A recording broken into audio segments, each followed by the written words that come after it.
Hey y'all, welcome to the second episode of Building Business Credit Fast Without Having Good Personal Credit.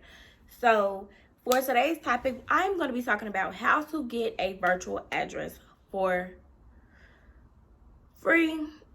I wouldn't say free, how to get a virtual address for cheap, or how to get around getting a virtual address. So, me personally, I do not have a virtual address. Like I stated before in my first episode of Building Business Credit Fast, the reason why I don't have a virtual address is because when I was actually going through the filing process, for my business, I used two different companies to get a virtual address, and I paid cash money for both of those addresses. But my state kept verifying and finding my virtual address to be a P.O. box. So the best option for me was to actually use my home address. For those of you who would like to get around using your virtual address, your home address, you can go ahead. You can go to anytimemailbox.com. They have Opus. They have iPostal. They have plenty of different resources and plenty of different websites that you could use to rent out a monthly virtual address. So with a virtual address, it is different from a virtual office. So for the address, you would basically just be renting the address. That's basically all you're doing. So like you could get your mail sent there, but what I see a lot of people doing is just having that address, putting it on their information, and just using a home or a shipping address for like getting things shipped to them. So say you have a program with the company or something, and they send you different things of that nature. Instead of using your virtual address, you have your virtual address as the home address, right? Or the business address.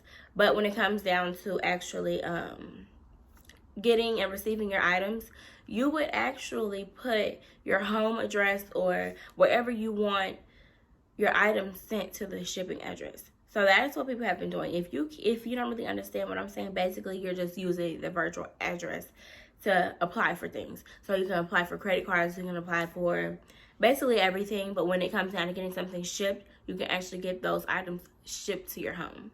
That is what people have been doing. Anytime Mailbox, I use them first when I was getting ready to sign up for my LLC. I was filing for it, didn't go through. It came up as a P.O. box. Even though it wasn't a P.O. box, it came up as a P.O. box. And then I used iPostal. Don't recommend them either because the same thing happened. So maybe you might have different regulations and standards in your state. I reside in Georgia, so it might be different for you all. But I would really recommend using your home address as your business address. But if you really, really want to go ahead and use like Opus or any of those different websites for your actual address, you can go ahead and do that, and it might work for you, it might not. But what I would say is before you start getting things shipped to your actual home and start getting things shipped to that address, you should file with that address first, because if you file, you want to have that address on it. You want to make sure that it goes through. If it doesn't, then you're going to have a rough time in the end, because that's how it was for me. So I'm going to go in here and show y'all Anytime Mailbox. Even though it didn't work for me, it might work for someone else. I'm going to go in here and actually show y'all basically what it looks like, how you choose your package. You just find somewhere near you, and yeah, you just choose the closest. Now for me, the closest was over an hour away. So it was definitely a virtual thing. I was only going to be going to go and get a package or pick up something once a month. But then I realized that you could use that address only for like applying for credit cards and things of that nature. And after you do that, you just get it shipped to your house. You'll have mail going there, like your credit card is going to go there probably, but you can always go and pick those up. So I'm about to go in here and show y'all like a screen recording of me going through, looking at the different websites, so that y'all can get an idea of how much everything costs for renting out a virtual address.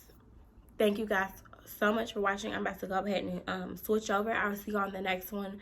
These videos are going to be kind of quick because I'm just giving all those tutorials. And yes, I will see y'all in the next video. So the first option that I went with was Anytime Mailbox. I'm just going to search it up for y'all and show y'all basically how you can go ahead and find your address. So I searched up Anytime Mailbox, and then I put the nearest big city near me. You can also put in your address, and you just select the cheapest plan, and you see up there it will be your name, your mailbox number, or your address, and all of the services that are included with that actual mailbox. You can use those. They do have different packages. Like I said, this didn't work for me, but it have worked for others in the past, so it might work for you. I'm not sure, but if you're in Georgia, it more than likely will not work. So I do recommend to use your home address in the end, but you guys can also use Anytime Mailbox or any of the other services.